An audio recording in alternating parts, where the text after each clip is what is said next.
Well, Juneteenth is a time to celebrate freedom, history, and heritage. And what better way to bring those lessons to life than through a fun, hands-on activity?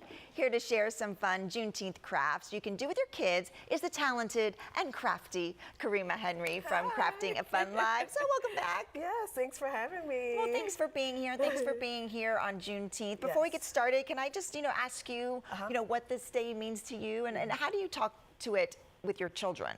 So we discuss the reason why it's celebrated, the past, what we can do to make it a better future, discuss ways that we can support Black-owned businesses. So we go out, we go to different events, we read different books, and of course we craft. You craft, I love it. Okay, so you brought some that we can do today, right? Yes. Okay, so where do you want to start? So we're gonna do the paper plate.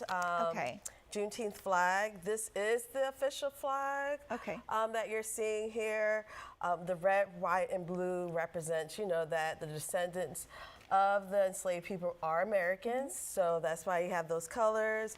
And then the Lone Star in the middle represents Texas because, of course, Galveston, Texas is where, the last enslaved people were notified that slavery was over. And then the burst outside to represent a new beginning. So each part of the flag have a symbolism. So we're going to work on that now. Okay. And so all you need is markers, or you have these paint crayons. Oh, fun. Or if you want, you can use actual paint. But I know we're trying to keep it less messy. Yes, that's my thing, less messy. So I have like the paint markers for you that you can use. Or if you want to use like regular markers, it's up to you. So you can use anything. How do you open that? And so the red goes at the bottom, right underneath the arc. Do you draw a line? Or? So there's an arc that's in the middle. Oh, I see. It's right there. Paint underneath. And then I'm going to use the paint.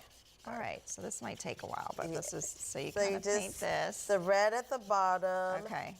And then the blue at the top. Okay.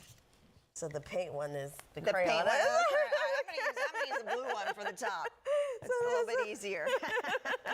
Where do you get these? These are fun. You can get at any craft store, Walmart, any place like that. They should have it, or online. Yeah, I love these. Let's see.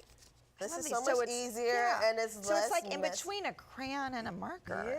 Yeah. And it's not as messy as regular, your traditional paint. Yes. Yeah, that's fun. But you know what? Kids will somehow find a way. They do. That's okay. This looks like it washes off pretty easy. Yes. Okay. And then you'll use glue, glue stick or liquid glue, whichever you have. Okay. And then glue it right in the middle. Okay. So you kind of have to. Yeah. This takes some skill.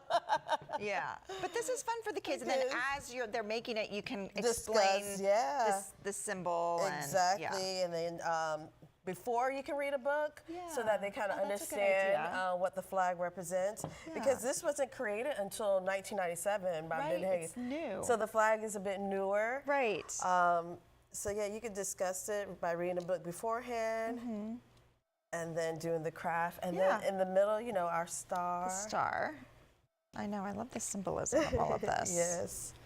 Okay. So there are some people that still use like the Pan-African flag, which is red, green, and black. Right. But the traditional colors are red, white, and blue. Yes.